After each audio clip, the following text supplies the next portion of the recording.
Seven Guitars by August Wilson, presented by Elizabeth Desir and Alexis Sosa.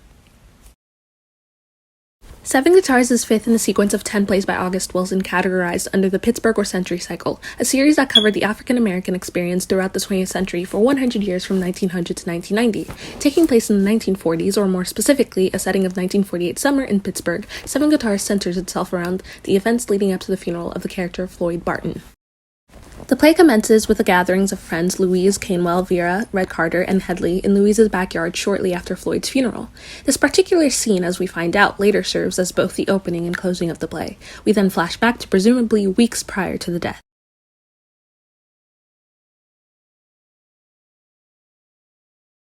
Floyd has just returned home from serving a 90-day sentence at a workhouse, a sentence he received only days after coming back to Pittsburgh from Chicago, where he recorded his first hit, That's All Right. Floyd, who's a hopeful rising blues artist, has the goal of taking his girlfriend Vera back to Chicago with him, where they can kickstart their life together. However, Floyd's main struggle is that he can't seem to reobtain his guitar from the local pawn shop. As a result, we follow along as he goes through major lengths to do so, with one extreme decision that ultimately leads to his untimely death at the hands of someone close.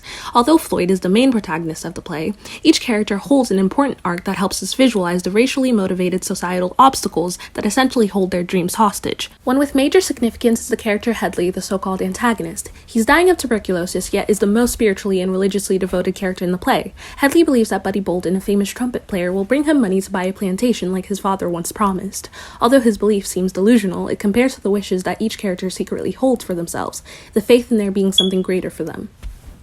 The main appeal of Seven Guitars is its beyond realistic depiction of characters, and the use of flashbacks makes it easy for readers to look back and deeply dissect each person in what feels like memory, almost as though you were recounting the events yourself. Furthermore, the musical themes not only help depict African-American culture through genres like blues, but also in assessing character dynamics. This is explored through Wilson's use of symbolism, mainly through the rooster and guitars. The idea of seven guitars represents seven individuals in the play that, when come together, are tuned and harmonious. Moreover, Floyd's grave need to get a hold of his guitar is symbolic of him wanting to get a hold of his dreams. On another note, the rooster represents the strain of white-dominated America on African Americans. Roosters evidently cannot fly, making the symbol ruthless and that it predetermines downfall. Wilson's mother in 1958 remarried, and Wilson and his family moved to the suburbs of Pittsburgh, in a town called Hazelwood, where it was a predominantly white neighborhood. Him and his family would experience racial threats while living there. He then ended up quitting school at the age of 15 after being accused of plagiarism of a paper. We found this interesting as Wilson ended up being discriminated against by his teacher because she didn't believe a piece of work that a black boy created could have gotten an A by writing it himself. Instead, she thought he cheated and copied it off from someone else, and now he is a very well-known playwright in the world of theater. Wilson believed that the blues was a heavily impactful piece of work that black Americans have. He quoted, "Blues is the bedrock of everything I do. All the characters in my plays, their ideas and their attitudes, the stance that they adopt in the world, are all ideas and attitudes that are expressed in the blues." We thought this was an interesting fact as Wilson bases his character on the feelings people feel from just hearing a type of music, or the way someone expresses themselves when hearing the blues. It's just so interesting to have an author base his characters on feelings and not actual people that he knows.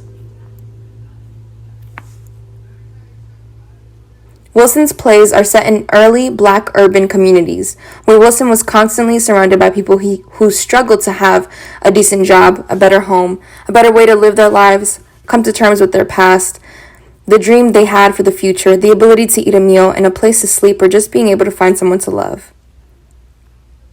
This was fascinating to see that Wilson had the ability to constantly observe those around him, and being exposed by all of that at a very young age, and to grow and develop these different dreams that people fought to have in the American dream.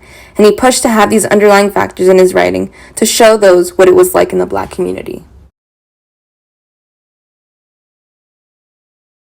The ideographs that we found were rich and diverse. As can be observed, each is colorful with a focus on the inclusion of the play's musical themes and other symbolic elements such as the rooster and guitar whose meanings we discussed prior. Additionally, some of these portrayals included the house, the setting of the play, and August Wilson's childhood home, the character of Floyd, and as just demonstrated in the next slide, the inclusion of other characters as well. To us, the best portrayal was the third one on the slide. It reflected the major themes of the play by illustrating the cards falling down, signifying how the men are often taking a gamble at opportunity in striving to gain something, anything, while the guitar with the rooster and chain around its leg showed the difficulty of being black in America, as in you're bound by poverty and failure, yet still hopeful that you'll be able to overthrow the racist structure holding you back from your dreams. The play opened in January of 1995 at the Goodman Theater in Chicago, where Keith David originated the character of Floyd Barton and a young Viola Davis originated the role of Vera, and would soon make her Broadway debut. It was performed again with the same cast and director in September 1995 at the Huntington Theater Company. But its most notable performance was its Broadway premiere on March 17, 1996 at the Walter Kerr Theater with the original cast and directed by Lloyd Richards. There it was underwent 13 previews and ran from March to September of that year with over 188 performances.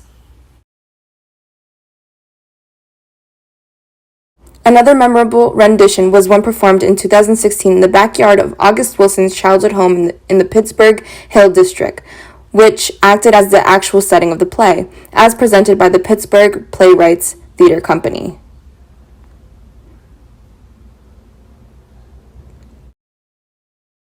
Personally, I didn't really see any correlation where a change made some type of way, but I think while reading this play, I was able to see a lot of discrimination, just how we see now, between most characters. An example was when Floyd tried bringing his friends back with him to Chicago, but each of them explained how they went to jail for no reason. It left a mark in me that way to read about these people who were experiencing their race like that in the world when they were just trying to get through it.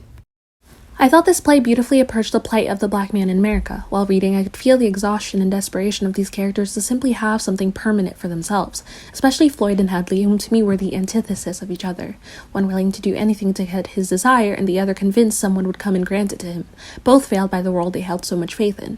That conclusion felt melancholic, and in the end I could infer that no one would gain true happiness.